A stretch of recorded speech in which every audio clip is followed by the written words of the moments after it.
चलिए शुरू करते हैं। Employ state insurance act 1948। तो ये कोड ऑन वेजेस नहीं, sorry, code on social security का तीसरा एक्ट होगा आज का हमारा। इससे पहले हम पढ़ चुके हैं एम्प्लॉयज़ प्रोविडेंट फंड और एम्प्लॉयज़ कंपनसेशन एक्ट के बारे में। ठीक है, तो आज हम पढ़ेंगे एम्प्लॉय स्टेट इंश्योरेंस एक्ट 1948। ठीक है, तो इसको पढ़ेंगे हम। अलाइन किया है किसके साथ? इसको कोड के साथ। ठीक है, जो कोड नया कोड आया है सोशल सिक्योरिटी पे, ठीक है, उसके साथ अलाइंड है जी employ state insurance act 1948। Align होने का मतलब सिर्फ यही है कि जो भी चेंजेस आए हैं कोड के आने से इसमें, वो सभी के सभी इसमें इनकॉर्पोरेट कर लिए गए हैं। ठीक है, तो बेसिकली ये एक्ट था क्या या करता क्या है? ठीक है, क्योंकि अभी तो code is yet to be implemented. ठीक है, तो अभी तो ईएसआई एक्ट 1948 ही लागू है। ठीक है, तो इसमें होता क्या है? इसमें बेसिकली होता है क्या कि ये एक सोशल इंश्योरेंस स्कीम है। ठीक है, ये इंडिपेंडेंट के जस्ट बाद बनाई गई। तो इसका प्राइम फोकस क्या था? इसका प्राइम फोकस एक ही था कि ये एक सेफ्टी नेट फॉर एम्प्लॉयज़ हो ऑर्गेनाइज सेक्टर में। ठीक है, प्रोटेक्ट करे उन्हें, ठीक है, और उनकी फैमिली को फाइनेंशियल डिस्ट्रेस से, जो कि अराइज होगा किससे? कोई स्पेसिफिक कंटिजेंसी से, कोई इमरजेंसी आती है काइंड ऑफ। अगर किसी भी के भी परिवार में, किसी वर्कर या किसी भी एम्प्लॉय के परिवार में किसी प्रकार की इमरजेंसी आती है, ठीक है, इमरजेंसी काइंड ऑफ कि अगर मेडिकल इमरजेंसी आती है, ठीक है, मेडिकल इमरजेंसी आती है या डिसेबल हो जाता है कोई कोई वर्कर डिसेबल हो जाता है, तो उसकी फाइनेंशियल डिस्ट्रेस जो आएगा उसकी फैमिली पे, ठीक है, तो उसको संभालने के लिए प्लस उसके मेडिकल एक्सपेंसेस को बियर करने के लिए, ठीक है, तो ये एक्ट बनाया गया है।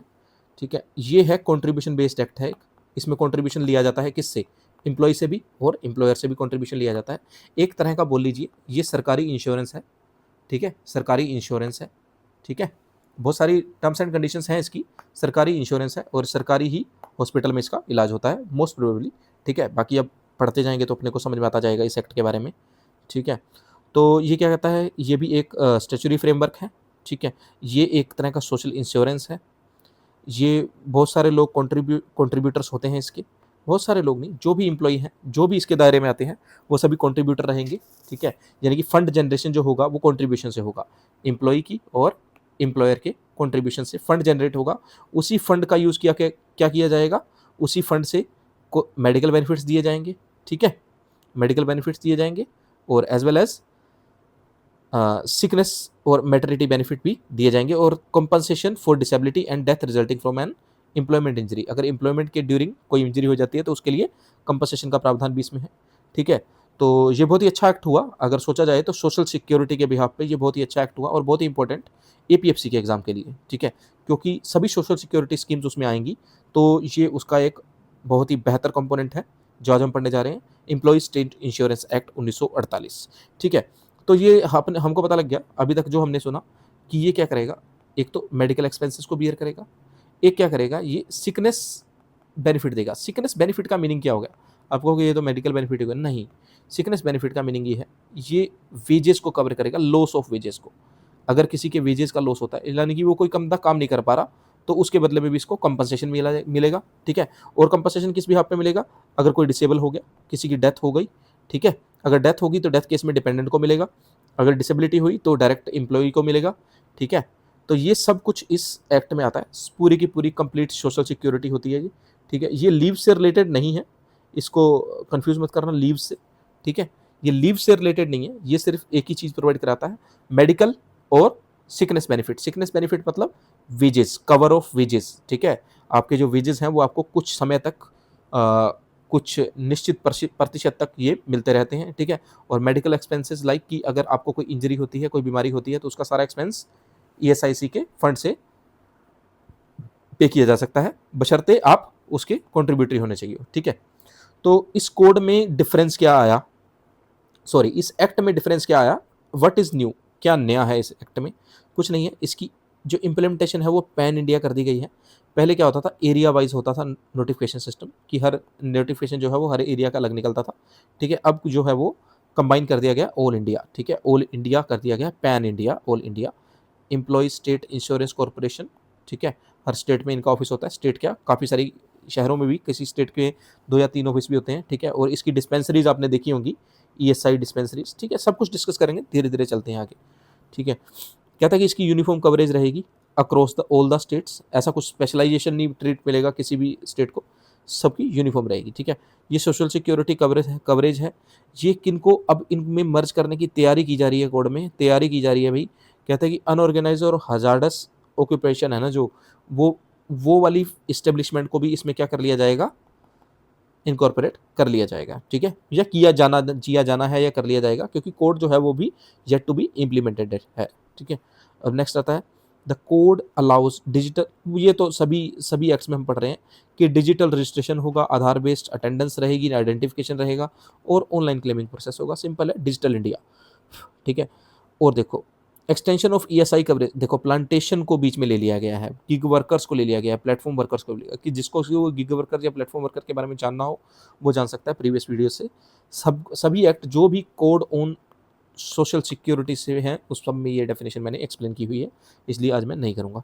अब ये कहता है कि मोर इंक्लूसिव, ज़्यादा से ज़्यादा लोगों को लेगा ये, ठीक है। टेक अनेबल्ड, टेक्निकली साउंड होगा, ठीक है, सिस्टम जो होगा, ठीक है, और फ्लेक्सिबल सिस्टम होगा, रिजिड नहीं होगा, ठीक है, स्टडी सिस्टम नहीं होगा, और हेल्थ और इनकम प्रोटेक्शन दोनों मिलेंगी। देखो मैंने कहा था ना, मेडिकल प्लस सिकनेस बेनिफिट, यानी कि ये लॉस ऑफ वेजेस को कवर करेगा, दो चीज़ें ध्यान रखो, लॉस ऑफ वेजेस को कवर करेगा और ये करेगा आपके मेडिकल एक्सपेंसेस को बियर करेगा, ठीक है, बहुत सारी टर्म्स एंड कंडीशंस के साथ जो हम आगे ही पढ़ने ही वाले हैं, ठीक है। तो अभी तक जो क्वेश्चन बन सकता है वो इस तरह से बन सकता है, क्या क्या कवर करेगा, वेजेस कवर करेगा, ठीक है, ड्यूरिंग इलनेस, ठीक है, और क्या कहते हैं मेडिकल बेनिफिट भी देगा, ठीक है, मेडिकल बेनिफिट यानी कि मेडिकल जो क्लेम पे पैसा लगेगा, ठीक है, मेडिकल की प्रोसेस में दौरान जो पैसा लगेगा वो पैसा देगा, ठीक है। और हमने जो पढ़ा था डिसेबिलिटी हो गई किसी की, ठीक है, डिसेबिलिटी हो गई किसी की या डेथ हो गई तब भी हमको कवर मिलेगा, ठीक है, और मैटरनिटी टाइम पे भी जो बेनिफिट मिलते हैं वो भी मिलेंगे, ठीक है। तो इनमें से कौन सा नहीं है, कैसा है, ये स्टेटमेंट बेस्ड क्वेश्चन जो है वो ईएसआई से अभी तक बन सकता है, ठीक है। और चलिए आगे चलते हैं। अब आती है बात इसकी कवरेज की, इसमें से क्वेश्चन बनने के चांसेस ज़्यादा होते हैं, ठीक है, मैं ये नहीं कह रहा कि कंफर्म क्वेश्चन आएगा, लेकिन बनने के क्वेश्चन ज़्यादा होते हैं, चांसेस ज़्यादा होते हैं। ये नॉन सीजनल फैक्ट्रीज होंगी कोई भी, अगर उसमें 10 या 10 से ज़्यादा इंप्लॉइज़ हैं, मोर देन इक्वल टू 10, ठीक है, एक्सीड नहीं करना चाहिए 10 को। However the act empowers the appropriate government to extend its provision to other class of establishment. अभी तो बोला नॉन सीजनल, ठीक है, लेकिन बोला है कि अगर गवर्नमेंट चाहे, अप्रोप्रिएट गवर्नमेंट, स्टेट सेंटर जो भी होता है, ठीक है, सच एज शॉप्स को, होटल को, रेस्टोरेंट को, सिनेमास को, रोड ट्रांसपोर्ट को, अंडरटेकिंग को, न्यूज़पेपर को, एस्टेब्लिशमेंट को और private educational and medical institution को 6 मंथ्स का नोटिस देके इनके बीच में अमेलगमेट किया जा सकता है, यानी कि उस पर ईएसआई लागू किया जा सकता है, ठीक है। वर्कर्स की कंडीशन रहेगी 10 और मोर नहीं होने चाहिए, 10 से ज़्यादा नहीं होने चाहिए, ठीक है। अब इसमें न्यू प्रोविजंस क्या क्या हैं, कहते हैं कि हजार्डस ऑक्यूपेशन जो पहले नहीं लिए गए थे अभी तक, चाहे एक ही वर्कर क्यों ना हो उसमें। देखो हजार्डस ऑक्यूपेशन वैसे तो देखा जाए तो 10 वर्कर्स नेसेसिटी है, ठीक है, कहता है कि हजार्डस है ना, तो चाहे एक ही क्यों ना हो, जस्ट 1 वर्कर ही क्यों ना हो, वो भी किसके दायरे में आ सकती हैं, ईएसआई के दायरे में आ सकती हैं। नेक्स्ट सेम चलते हैं, voluntary coverage for small establishment. अब मान लो जिसमें 10 से कम बंदे भी हो गए, फ्यूअर देन 10 हो गए, लेकिन अगर एम्प्लॉयर और मेजोरिटी ऑफ एम्प्लॉयज़ में अगर एग्रीमेंट हो जाता है तो वो भी फाइल कर सकते हैं ईएसआईसी को कि हमको ले लो ईएसआई में। इंक्लूजन ऑफ प्लांटेशन सेक्टर जो है वो इसमें अडॉप्ट कर लिया गया है, ठीक है। द कोड अलाउज, प्लांटेशन को कहता है कि अगर एम्प्लॉयर चाहे तो वो कह सकता है कि हाँ हमें ऐड कर लो ईएसआई में, इनको अलाउ कर दिया है, ठीक है। अब गिग और प्लेटफॉर्म वर्कर्स, देखो ये अंडर ईएसआई एक्ट वैसे तो नहीं आते थे पहले तो। The code introduces new categories like gig workers and platform workers, these may be covered under separate security social security schemes, but the code Lay's the foundation for future inclusion. अभी pending है भाई, ठीक है, लेकिन बात कही गई है कि गिग वर्कर को और प्लेटफॉर्म वर्कर को बीच में ले लिया जाएगा। देखो भाई, employ must register and comply through digital platforms, digital platform रखेगा भाई, सबका रजिस्ट्रेशन करेगा, सबका नाम डिटेल रखेगा, मास्टर रोल को भी ऑनलाइन बनाएगा, ठीक है, और पेपर वर्क को कम से कम करेगा, ये इस पर जोर दिया गया है। अब आता है वेज के अकॉर्डिंग, सिंपल बात है, कोई भी एम्प्लॉय हो अगर उसकी 21,000 से सैलरी कम है और उसकी जो एस्टेब्लिशमेंट है वो एलिजिबल है, ठीक है, वो जो है वो ईएसआई एलिजिबल है, ठीक है, ईएसआई एलिजिबल है, तभी वो क्या बन सकता है, इसका पार्ट बन सकता है, या इसमें कंट्रीब्यूशन उससे लेके और उसे हेल्थ और फैमिली बेनिफिट हेल्थ और मेडिकल बेनिफिट प्रोवाइड करवाए जा सकते हैं, ठीक है। और ये जो है ये पहले 15,000 थी, लेकिन 1 जनवरी 2017 से ये क्या हो गई, 21,000 हो गई ये लिमिट, 21,000 तक, 21,000 से कम या लेस, ठीक है, 21,000 से कम या कम या बराबर। फोर्थ, और अगर डिसेबिलिटी है किसी को तो ये लिमिट बढ़ाकर 25,000 की गई है कि अगर इससे ऊपर कमाते हो तो आप ESIC में नहीं आ सकते, इससे नीचे कमाते हो तो आप ESIC में आ सकते हो, बशर्ते आपकी एस्टेब्लिशमेंट जो है वो ESIC कवर्ड होनी चाहिए, ठीक है। अब बताए कॉन्ट्रीब्यूशन बेनिफिट्स। देखो भाई बेनिफिट किस तरह के होते हैं, बेनिफिट कॉन्ट्रीब्यूशन और बेनिफिट ये होते हैं, इसकी जो है वो पीरियड बनाए गए हैं, दो पीरियड हैं दोनों के, ठीक है। ये बहुत अच्छे से समझिएगा आप लोग, बहुत ही यूजफुल बात है ये कहता है कि कंट्रीब्यूशन पीरियड अगर 1 अप्रैल से लेके 30 सितंबर तक आपने कभी भी एम्प्लॉयड रहे तो आपका ESI कटा होगा, ध्यान से सुनिएगा मेरी बातें, ठीक है। ESI कटा होगा, अगर आपका इस ड्यूरेशन में ESI कटा हुआ है या आप एम्प्लॉयड हैं एक एस्टेब्लिशमेंट में जहाँ पे ESI लागू है, तो अगला जो पीरियड होगा 1 जनवरी से लेकर 30 जून तक आप जो है वो बेनिफिट के लिए क्या है, एलिजिबल हैं, ठीक है। मेडिकल बेनिफिट के लिए क्या है, एलिजिबल हैं। और सेम अगला जो 6 मंथ्स कॉन्ट्रीब्यूटरी पीरियड है वो है 1 अक्टूबर से लेकर 31 मार्च तक। अगर आप इसमें रहे तो आप 3 महीने छोड़ के अगले 3 महीनों के लिए 1 जुलाई से 31 दिसंबर तक मेडिकल बेनिफिट के लिए एलिजिबल हैं, ठीक है। अब ध्यान से सुनिएगा बात, अगर मान लो किसी व्यक्ति ने कभी जून में ज्वाइन किया 1 जून को, तो उसका ESI कटने लग गया जून में ही, ठीक है। लेकिन हम तो कह रहे हैं भी 6 के 6 महीने की रिक्वायरमेंट नहीं, ऐसा नहीं है। अगर कोई ऐसी कंडीशन है कि वो ज्वाइन ही अब करता है, ठीक है, तो from the date of joining उसको क्या देना है, ESI देना है, यानी कि 1 जून से ESI देना है। तो फिर वो क्या होगा, जो नेक्स्ट बेनिफिट पीरियड आ रहा है उसके जस्ट बाद 1 जून से लेकर 30 जून तक, उसके लिए वो क्या हो जाएगा, एलिजिबल हो जाएगा मेडिकल बेनिफिट के लिए, ठीक है। तो ये याद रखिएगा, मेडिकल बेनिफिट के लिए एलिजिबिलिटी के लिए कंट्रीब्यूशन पीरियड में कंट्रीब्यूशन देना है और बेनिफिट लेना है बेनिफिट पीरियड में, ठीक है। तो 1 अप्रैल से लेके 30 सितंबर और दूसरा कंट्रीब्यूशन पीरियड है 1 अक्टूबर से लेके 31 मार्च। उसके जस्ट 3 महीने बाद देखो जुलाई में, यानी कि 1 जुलाई को वो आपका बेनिफिट पीरियड जो हो जाता है वो क्या हो जाता है, स्टार्ट हो जाता है। मेडिकल बेनिफिट जो है वो आपको मिलने लग जाते हैं, ठीक है। कौन से मिलते हैं कौन से नहीं मिलते हैं ये अभी हम डिस्कस करेंगे, अभी आने ही वाला है वो, ठीक है। तो ये याद रखिएगा आप लोग कि 2 तरह के कंट्रीब्यूशन पीरियड है, 1 अप्रैल से स्टार्ट होगा और वो 6 महीने चलेगा 30 सितंबर, फिर 6 महीने चलेगा 1 अक्टूबर से 31 मार्च तक। उसके जस्ट 3 महीने बाद आपका क्या स्टार्ट होता है, बेनिफिट पीरियड स्टार्ट होता है, जिसमें आपको मेडिकल बेनिफिट मिलते हैं, ठीक है। तो ये याद रखिएगा आप लोग, ठीक है। अब मान लेते हैं किसी ने किसी कंट्रीब्यूशन पीरियड में कंट्रीब्यूट करना कर दिया स्टार्ट, ठीक है। अभी तक तो उसकी सैलरी चली आ रही थी 20,000 सैलरी चली आ रही थी, तो वो उसका पार्ट बन सकता था क्योंकि 21,000 से लेस इनकम चाहिए जनरल केस में।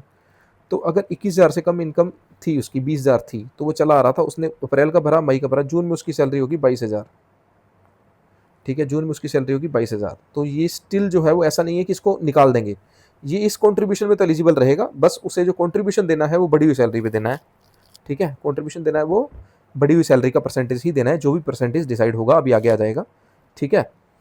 तो आप मेरी वर्डिंग अगर ध्यान से सुनेंगे, अगर आप समझेंगे तो आपको बात समझ में आ रही होगी कि यह है प्रिंसिपल ऑफ कंटिन्यूटी या डॉक्ट्राइन ऑफ कंटिन्यूटी। ये क्या कहता है, a significant rule is that if an employer wages exceed the prescribed ceiling after the beginning of a contribution period, they continue to be covered under the scheme and contribution are payable on their new higher wages until the end of that contribution period, ठीक है। तो उस contribution period में तो वो रहेगा ही रहेगा member, उसका वो उसके लिए एलिजिबल रहेगा, ठीक है, स्पेसिफिकली उसके लिए, ठीक है।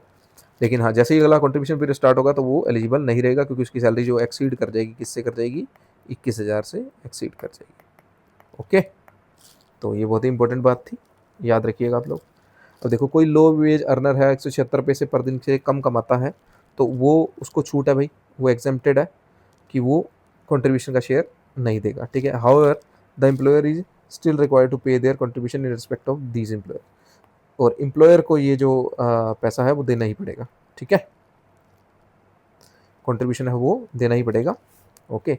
अब द डेफिनेशन ऑफ वेजेस हम पढ़ चुके हैं, पिछले एक्ट में पढ़ चुके हैं, basic plus DA plus retaining allowance, rest all excluded, ठीक है। इसमें दोबारा दी गई है, पढ़ने की जरूरत नहीं है। कोड ऑन सोशल सिक्योरिटी में पढ़ी है हमने डेफिनेशन, आप PF में देख लीजिएगा या एम्प्लॉइज कंपनसेशन एक्ट में देख लीजिएगा। अब बेनिफिट किस टाइप के होते हैं, बेनिफिट होते हैं भाई 1 2 3 4 ठीक है, और 5 और एक अदर लेते हैं 6। सिंपल है। बेनिफिट जो मेजर बेनिफिट है वो पहले 2 बेनिफिट हैं, ये वाले बेनिफिट, ठीक है। बाद वाले बेनिफिट है अच्छे हैं, बट ये मेजर हैं जिससे क्वेश्चन बन सकता है। तो 6 मेन लिखा है इन्होंने, ठीक है। आपको नंबर याद रखने की कोई ज़रूरत नहीं है।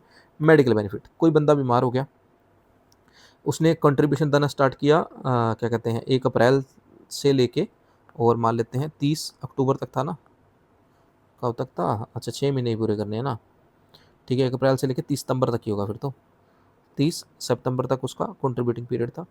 1 अप्रैल को उसने 1 अप्रैल को उसने क्या किया, कंट्रीब्यूशन देना स्टार्ट किया, मतलब अप्रैल के मंथ का कंट्रीब्यूशन दिया हुआ था उसने, और वो हो गया बीमार, तो उसको मेडिकल बेनिफिट मिलेंगे, हाँ मिलेंगे, ठीक है।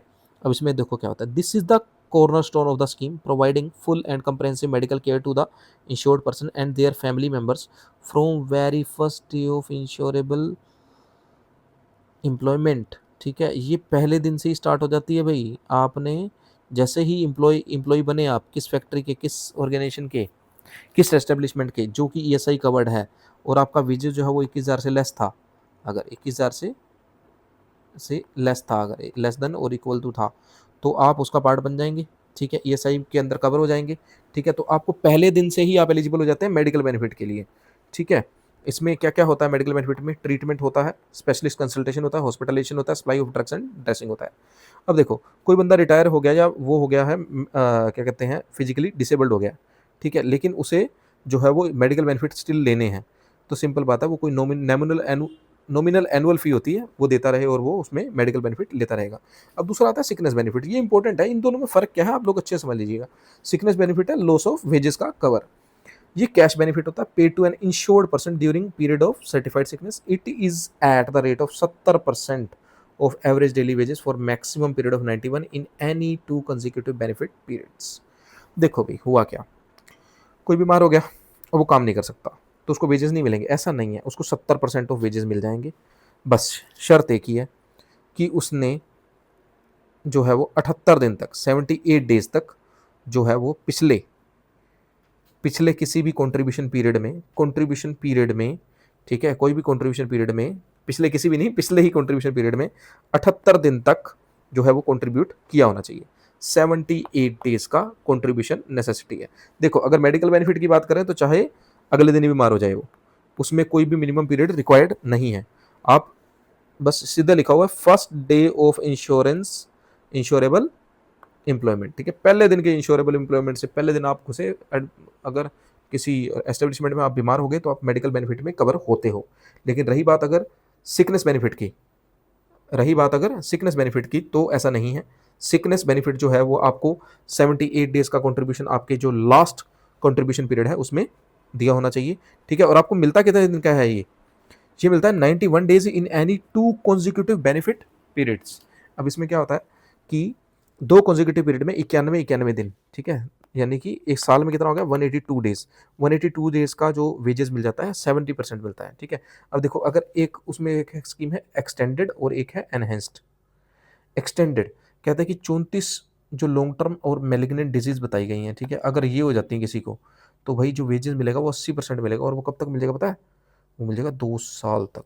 यहाँ तो मिल रहा था 91 डेज यानी कि 182 डेज तक, ठीक है। लेकिन अगर हो गई दिक्कत ज़्यादा और वो 34 में से आपको कोई बीमारी लग गई और आप लोग लॉन्ग टर्म या कोई मैलिग्नेंट डिजीज़ के शिकार हो गए, तो आपको 80% ऑफ वेजेस मिलेंगे और वो 2 साल तक मिलते रहेंगे। और एनहेंस्ड जो मिलता है उसमें 100% वेजेस मिलता है सिर्फ एक ही केस में, वो स्टरलाइजेशन के केस में। और इसमें टाइमलाइन नहीं दी गई, फैमिली प्लानिंग के कारण मिलता है ये, फैमिली प्लानिंग में operations of planning family planning के कारण मिलता है, ठीक है। तो ये जो स्टरलाइजेशन है इस केस में 100% मिलता है, ठीक है। अब आ गया था मैटरनिटी बेनिफिट। अब इसको आप कंफ्यूज मत करना मैटरनिटी बेनिफिट एक्ट से, उसमें मिलती है छुट्टी, इसमें मिलता है फाइनेंशियल बेनिफिट, ठीक है। ईएसआई इंश्योरेंस है, ईएसआई छुट्टी नहीं डिक्लेयर कर सकता, किसी को छुट्टी नहीं दिला सकता, ये सिर्फ और सिर्फ क्या दिलवाएगा, इंश्योरेंस दिलवाएगा। This benefit is provided to insured women in case of confinement, miscarriage और sickness arising out of pregnancy के कारण अगर कोई प्रॉब्लम होती है तो उसको जो है वो बेनिफिट प्रोवाइड कराते हैं। अब इसको मिलेगा 100% वेज मिलेंगे भी, डेली वेज मिलेंगे, और ड्यूरेशन होगी 26 वीक की छुट्टी मिलेगी इन्हें, ठीक है। और जो भी एस्टिमेटेड डिलीवरी डेट है, ईडीडी है जो भी है, ईडीडी जो भी है उससे 8 वीक पहले आप उस छुट्टी को स्टार्ट कर सकते हो और 26 वीक तक लिए रह सकते हो, यानी कि 8 वीक इधर और 18 week after the birth of child. ठीक है, इतना कर सकते हो, इधर कितना भी जा सकते हो, चाहे आप 26 के 26 वीक बाद में ले लो। ठीक है, यहाँ पहले आप 8 वीक से पहले नहीं जा सकते छुट्टी, 8 वीक से ज़्यादा का टाइम पेंडिंग नहीं होना चाहिए डिलीवरी में। ठीक है, the worker must have paid contribution for at least 70 days in preceding 2 contribution periods. हाँ, इसके लिए अगर एलिजिबल होना है तो 2 कॉन्जिक्यूटिव पीरियड में एटलीस्ट 70 दिन का कंट्रीब्यूशन मैंडेटरी है। ठीक है, और हाँ, ये जो मैटरनिटी बेनिफिट है, अगर कोई गोद लेता है बच्चा, कोई लेडी गोद लेती है बच्चा, या कोई सैरोगेसी का केस होता है, कमीशनिंग लिखा ना, सैरोगेसी का केस होता है, तो इस ड्यूरेशन में ये 12 वीक्स की मिलती है। ठीक है, इस सिचुएशन में ये 12 वीक्स की मिलती है। ठीक है, और हाँ, इसमें एक कंडीशन है, वो लिखी नहीं हुई कि इसमें जो है ना जो बेबी का नहीं, इसमें नहीं होगा, वो मैटरनिटी बेनिफिट एक्ट का है। ठीक है, अब बता डिसेबलमेंट बेनिफिट। अब देखो डिसेबलमेंट बेनिफिट ये क्या होते हैं भाई। ठीक है, डिसेबलमेंट बेनिफिट, डिसेबलमेंट बेनिफिट देखो, अगर कोई बंदा काम करता हुआ उसको एम्प्लॉयमेंट रिलेटेड डिजीज हो गई और वो, या फिर किसी भी तरीके से वो टेम्परली डिसेबल हो गया, एक बार के लिए डिसेबल हो गया वो। ठीक है, लेकिन वो रिकवर कर जाएगा। अगर टेम्परेरी है ना डिसेबलमेंट, तो इसमें 90% ऑफ वेजेस मिलते हैं। ठीक है, जब तक उसकी टेम्परेरी डिसेबिलिटी क्या नहीं हो जाती, सही नहीं हो जाती। ठीक है, और अगर कोई परमानेंटली डिसेबल हो गया, वो काम ही नहीं कर सकता, तो अब उसे क्या मिलेगा, उसे मिलेगी मंथली पेंशन। ठीक है, अब पेंशन कितनी मिलेगी ये डिसाइड करेगा भी मेडिकल बोर्ड। हाँ, मेडिकल बोर्ड के लिए यहाँ बाहर का बोर्ड नहीं होता, ईएसआई खुद एक मेडिकल बॉडी है। ठीक है, मेडिकल प्रोसीजरल बॉडी है, तो ये अपना ही मेडिकल बोर्ड बनाती है और वो असेस करके बताते हैं कि इसको कितनी पेंशन दी जानी चाहिए।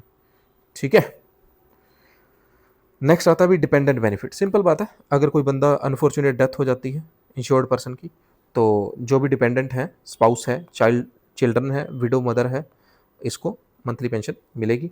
और अदर बेनिफिट क्या होते हैं, फ्यूनरल के लिए भी 15,000 दिए जाते हैं। अगर यदि आप मर गए तो आपके घर वालों को 15,000 मिलेंगे कि इनको जाके इनका जाके जो भी दाह संस्कार है या दफनाना है, जो भी करना है वो कर लो।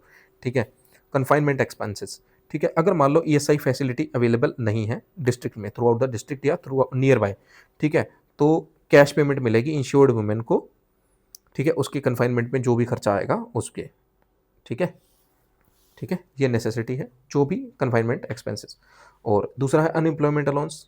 ठीक है, under scheme like Rajiv Gandhi Shramik Kalyan Yojana, RG sky and AB बकाई। ठीक है, ये जो स्कीम है इसमें कैश रिलीफ मिलता है इंश्योर्ड पर्सन को हु बिकेम इनवॉल्यूंटरली अनएम्प्लॉयड, यानी कि इनकी नौकरी चली गई बेचारों की, इनवॉल्यूंटरी गई है, इन्होंने खुद ने नहीं छोड़ी। ठीक है, तो इनको क्या मिलता है, अनएम्प्लॉयमेंट अलाउंस। ठीक है, अब नेक्स्ट आता है ईएसआई कॉरपोरेशन, ये खुद से कॉरपोरेशन है। ठीक है, और ये सेक्शन 3 ऑफ एक्ट में इसका वर्णन किया गया है। ये ट्राईपार्टाइट बॉडी है, यानी कि त्रिपक्षीय बॉडी है ये। ये यहाँ पर सभी स्टेक होल्डर्स का क्या रहता है, रिप्रेजेंटेशन रहता है इसमें। चेयरमैन जो होगा वो खुद यूनियन मिनिस्टर होगा, यूनियन मिनिस्टर यानी कि जो भी लेबर मिनिस्टर है, अभी जो लेबर मिनिस्टर है वो मनसुख मंडविया है। ठीक है, तो वही अभी इसके चेयरमैन कहलाएंगे। और वाइस चेयरमैन जो है वो सेंट्रल गवर्नमेंट खुद अपॉइंट करती है। ठीक है, सेंट्रल गवर्नमेंट खुद अपॉइंट करती है, VP vice chairman, sorry VC. और दूसरा आता है गवर्नमेंट रिप्रेजेंटेटिव। गवर्नमेंट रिप्रेजेंटेटिव कौन होंगे, note more than 5 person appointed by the, 5 से ज़्यादा नहीं हो सकते, सेंट्रल गवर्नमेंट इनको अपॉइंट करती है। 1 representative from each state government. ठीक है, और employers representative 10 person appointed by the central government in consultation with the recognised employers organisation employers organisation employer union से पूछ लिया जाएगा कि आपके 5 बंदे बता दो, तो वो 5 बंदे होंगे।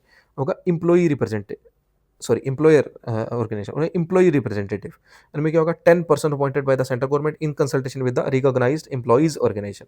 इसमें एम्प्लॉइज की उससे पूछ लिया जाएगा, यूनियन से या ऑर्गेनाइजेशन से। ठीक है, और हाँ, मेडिकल प्रोफेशन वाले लोग होंगे इसमें, 2 पर्सन होंगे, एटलीस्ट 2 पर्सन होंगे ही होंगे।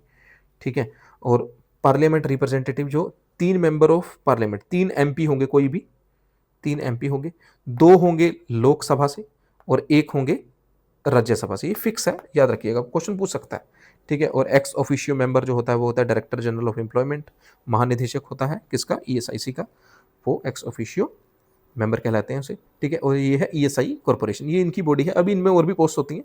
ठीक है, अब इसमें की एडमिनिस्ट्रेटिव बॉडीज और क्या क्या है, देखो इनमें की एडमिनिस्ट्रेटिव बॉडीज जो हैं वो हैं, the corporation is assisted in function of two main statutory bodies. अब देखो उसमें दो बॉडी क्या होंगी, एक होगी स्टैंडिंग कमेटी, ये सिंपल एडमिनिस्ट्रेशन देखेगी, एक होगी द मेडिकल बेनिफिट काउंसिल, ये मेडिकल से रिलेटेड एडमिनिस्ट्रेशन देखेगी, ठीक है। The standing committee constituted for among the members of the corporation, it acts as a executive body for responsible for the day to day administration of the scheme, ठीक है। Administration of the scheme मतलब ये daily life में daily day to day जो administrative जो काम होते हैं उनके साथ जो डील करती है वो है द स्टैंडिंग कमेटी। और जो मेडिकल बेनिफिट काउंसिल है वो क्या है, specialised body that advises the corporation on matter related to administration of medical benefits. तो मेडिकल वर्ड आया तो मेडिकल बेनिफिट का काम करेंगे, ensuring the quality and standards of the medical are care provided under the scheme, ठीक है।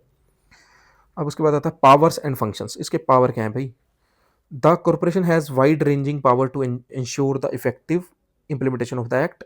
Its primary function include, इसके primary functions में क्या क्या आता है, ईएसआई स्कीम को मॉनिटर करना है, एडमिनिस्टर करना है, और ईएसआई फंड को मैनेज करना है, ठीक है। Promoting measures for the improvement of health and welfare of the insured person, simple बात है ये, ठीक है। हाँ, framing regulations under section 97 of the act to govern various procedural aspect like the payment of contribution and claim of benefits, ठीक है। तो section 97 के अंतर्गत ये इसके अंदर पावर है भाई, ठीक है। अब लिखा है कि appointing social security officer, inspector होते हैं एसएसओ और इंस्पेक्टर, हाँ इसकी वैकेंसी आती रहती है भाई, अच्छी वैकेंसी होती है जी। सिंपल ग्रेजुएशन इसमें डिमांड की जाती है, लेवल 7 की ये वैकेंसी आती है, कभी आएगी तो मैं बना दूंगा। पिछली बार पेपर लिया था IBPS ने, बैंकिंग पैटर्न पे पेपर आया था, ठीक है। इसमें इंटरव्यू था शायद, हाँ ठीक है, प्री मेंस और इंटरव्यू कंडक्ट होता है। ज़्यादा सीटें नहीं आई थी, शायद 80 के अराउंड सीटें आई थी, अभी आएंगी या नहीं आएंगी कार्ड से, ठीक है। ESI में ये परमानेंट पोस्ट आती है, SSO social security officer inspector, अच्छी पोस्ट है ये, प्रमोशन थोड़े स्लो है बट अच्छी पोस्ट है, ठीक है। आगे चलते हैं। The ESI scheme is contributory social insurance program, simple हम पढ़ चुके हैं। Financed by contribution of employers and employee with a supplementary contribution from the state government for medical care। State government भी इसमें थोड़ा बहुत फंड देता है। अब स्टेट गवर्नमेंट कहाँ फंड देता होगा, ऐसे क्वेश्चन आ रहा है, जिनकी भी लेस देन 176 थी ना पर डे सैलरी जो थी, ठीक है, उनके लिए जो कंट्रीब्यूशन देता है कई बार स्टेट गवर्नमेंट भी देता है कई जगह, ठीक है। और स्टेट गवर्नमेंट और क्या करता है, इनके हॉस्पिटल है ना, जितने भी हॉस्पिटल जो है वो ESIC ओन्ड हैं, अगर ESIC ओन्ड हॉस्पिटल है तो उनका मैनेजमेंट पता कौन देखता है, उनका मैनेजमेंट स्टेट देखता है, बहुत ही इंपॉर्टेंट है ये। और 1/8 खर्चा भी बियर करता है इसका, 12.5% टोटल जो खर्चा होता है उसका 12.5% स्टेट बियर करता है, और 87.5 जो है वो ESIC खुद बियर करता है। ये अभी आगे हम पढ़ लेंगे, वैसे जस्ट मैंने बता दिया, यानी कि 7/8 बाय ESIC और 1/8 बाय स्टेट, ठीक है।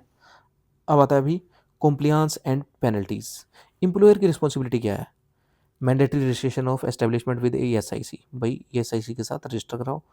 अब एलिजिबल एम्प्लॉयज़ जो भी हैं उनका टाइमली पैसा काटो और ESIC को पे करो। Timely remittance of contribution, digital record keeping of wages and attendance and the सारा कुछ रखो भी उनका। Unified filing system for returns, reducing duplication across scheme, ठीक है। The code emphasize technology driven, ये सब कुछ हो रखा है, सभी एक्ट का पार्ट है ये, ठीक है। Failure to deposit deducted contribution remains a serious offence. अब मान लो भाई हमारा तो काट लिया भाई, ठीक है, क्या पैसा काट लिया गवर्नमेंट ने सैलरी में से, गवर्नमेंट नहीं सॉरी एम्प्लॉयर ने काट लिया लेकिन आगे पे नहीं किया, तो ये एक सीरियस ऑफेंस है भाई, ठीक है। Punishable with imprison of up to 3 साल की जेल हो सकती है एम्प्लॉयर के इसमें, और 1 साल की तो पक्का ही हो जाएगी, और 10,000 का फाइन और लग जाएगा। और अदर वायलेशन क्या हो सकते हैं, फॉल्स स्टेटमेंट और नॉन सबमिशन ऑफ रिटर्न्स, और इन्होंने अगर रिटर्न फाइल नहीं करी हुई या फिर फाइल स्टेटमेंट प्रोवाइड कराई गई है तो इनको 1 साल तक की जेल हो सकती है। अब ये फॉल्स इन्फॉर्मेशन कैसे कराएगा, सिंपल है, किसी को कवर करना है, उसकी सैलरी 24,000 है, बता रखी है 20,500 और उसको कवर ही नहीं करा रखा, उसका पैसा ही नहीं दे, पैसा दे रहे हैं ये और कवर करा रखा है, ठीक है। दूसरा हो सकता है उसकी सैलरी हो 20,000, ठीक है, और बता रखी हो 25,000, ठीक है, जिससे वो कि वो ESIC का ना पे करना पड़े, तो एम्प्लॉयर ऐसे काम कर सकता है, ठीक है। इसमें अब अपीलेट ट्रिब्यूनल भी होती है, judicial influence and codal integration. देखो भाई इसमें हुआ क्या, एक केस हुआ था, बहुत इंपॉर्टेंट केस है ये, municipal corporation of India MC Delhi और फीमेल वर्कर्स के बीच में मस्टर रोल को लेके हुआ था। क्या हुआ कि वैसे तो मस्टर रोल होता है जिसमें एम्प्लॉय का क्या होता है, डायरेक्ट रिलेशन होता है। मस्टर रोल का मतलब होता है अटेंडेंस रजिस्टर होता है, रिकॉर्ड होता है, ठीक है। अब जो डेली वेजेस वर्कर हैं, जो कैजुअल वर्कर हैं, वो कह रहे हैं कि हमारा तो कोई मस्टर रोल है नहीं वैसे तो, लेकिन हम डेली इस ऑर्गेनाइजेशन के पास आते हैं, इन्होंने इस तरह से केस किया था, तो उनको मैटरनिटी और सोशल सिक्योरिटी कवरेज गवर्नमेंट ने बोला कि इनको दे देनी चाहिए। ठीक है, जो इनको जो है वो क्या दे देनी चाहिए। क्यों क्यों कहा होगा गवर्नमेंट ने? सिंपल है, गवर्नमेंट ने इन्फ्लुएंस लिया इनका कॉन्स्टिट्यूएंट से, सॉरी कॉन्स्टिट्यूशन से। कैसे? 39 में आता है राइट टू वेजेस, ठीक है, 41 में आता है राइट टू वर्क, शायद 42 में, और 43 में आता है right to work with dignity. ठीक है, तो ये इन्होंने बोला कि हमें भी डिग्निटी के साथ काम करने का अधिकार है। ठीक है, और दूसरा हमारा जो जीने का अधिकार है आर्टिकल 21, इन सब के दायरे में ला के इन सबको सीधा सुप्रीम कोर्ट ने बोल दिया। ठीक है, सुप्रीम कोर्ट या हाई कोर्ट ने बोल दिया कि इनको जो है वो कैजुअल वर्कर और डेली वर्कर को भी क्या दो, ईएसआई में कवर करो और इनको मैटरनिटी बेनिफिट दो। ठीक है, तो याद रखिएगा आप लोग। अब आगे आता है भाई ईएसआई। हाँ, इस देखो ईएसआई ने क्या कर रखा है, अब ईएसआई मेडिकल बेनिफिट किस सोर्स में से प्रोवाइड कराएगा? मेडिकल बेनिफिट प्रोवाइड कराने ईएसआई ने कहाँ से प्रोवाइड कराएगा? सिंपल बात है, ईएसआई ने क्या कर रखा है, बहुत सारे हॉस्पिटल्स, सॉरी डिस्पेंसरीज बना रखी हैं, डिस्पेंसरीज बना रखी हैं। अगर आप देखो, हाँ इधर लिख लेते हैं, ठीक है, डिस्पेंसरीज बना रखी हैं, मेडिकल कॉलेज भी बना रखे हैं और ईएसआईसी हॉस्पिटल भी बना रखे हैं पूरे देश भर में। ठीक है, अब ये ईएसआई इसमें क्या क्या मेंटेन करता है? इंफ्रास्ट्रक्चर डेवलपमेंट, स्टाफिंग, डॉक्टर भी प्रोवाइड कराता है, नर्सेज, पैरामेडिक्स भी, ठीक है, और प्रोक्योरमेंट ऑफ मेडिकल मेडिसिन और इक्विपमेंट भी करता है, और बजटिंग और एडमिनिस्ट्रेशन भी करता है, इनका सब कुछ करता है। ठीक है, ईएसआई करता है सब कुछ, ईएसआईसी करता है सब कुछ। ठीक है, अब इसमें होता क्या है देखो, कहते हैं कि एक एमओयू साइन हुआ है किसके बीच में? ईएसआईसी और स्टेट गवर्नमेंट्स के बीच में, कि जितने भी हमारी डिस्पेंसरीज होंगी या स्टेट रन ईएसआईसी हॉस्पिटल्स होंगे, ये जो होंगे ये कौन संभालेगा भाई? ये संभालेगी स्टेट गवर्नमेंट। आपको ऊपर बता चुका हूँ, फिर भी दोबारा आ रहा है तो बता रहा हूँ। तो ये स्टेट गवर्नमेंट संभालेगी सब कुछ।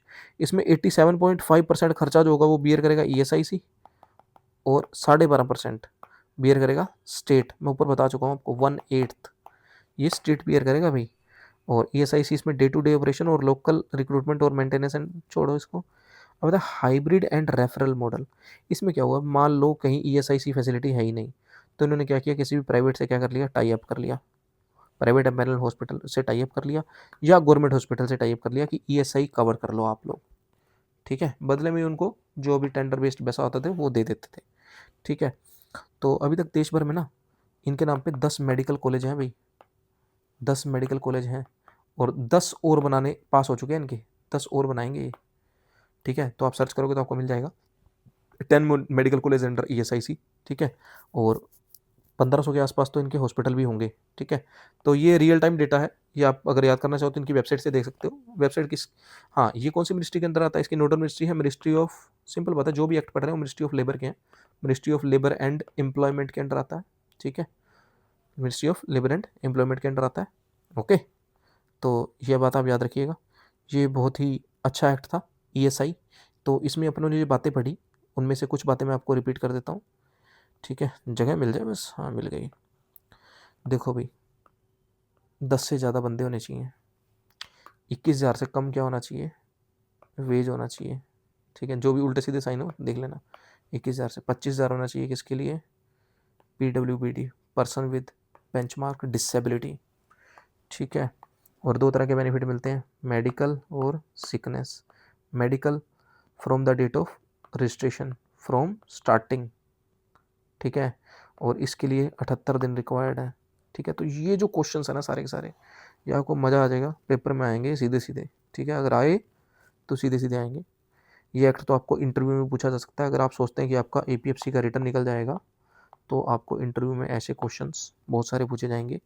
ठीक है, थैंक यू वेरी मच, आज के लिए इतना ही। और आगे हम पढ़ेंगे 2 एक्ट, उन दोनों एक्ट्स का आपको नाम बता देता हूँ। एक पढ़ेंगे मैटरनिटी बेनिफिट एक्ट और दूसरा पढ़ेंगे payment of gratuity, payment of gratuity. ठीक है, ये 2 एक्ट पढ़ेंगे नेक्स्ट वीडियो में। ये था आज का पार्ट 3 और ये होगा हमारा पार्ट 4। ठीक है, part 4। Thank you very much, thanks a lot.